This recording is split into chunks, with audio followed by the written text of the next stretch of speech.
Welcome to Penrose Learning, where we make understanding easy. You start by opening voice memos and granting microphone permission so recordings are clear. This is essential. Once done, position the iPhone microphone toward the sound source and decide between the built-in mic or a paired external mic for better fidelity.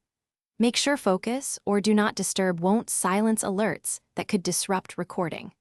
Tap the large red record button to begin.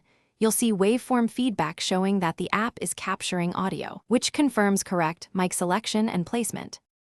Once recording, you'll control the session with pause and resume so files stay organized and you avoid unnecessary edits. Pause for interruptions, then resume to keep one contiguous file. Make sure to monitor the waveform and listen through headphones to check levels.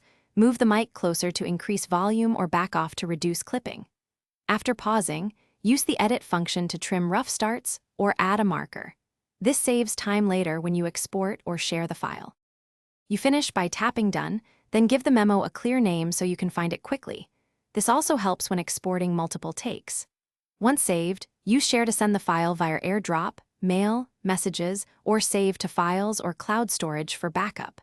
If you encounter no audio or low volume, check microphone permissions in Settings, disconnect and repair Bluetooth mics, and force close then reopen voice memos. Restarting the iPhone often clears lingering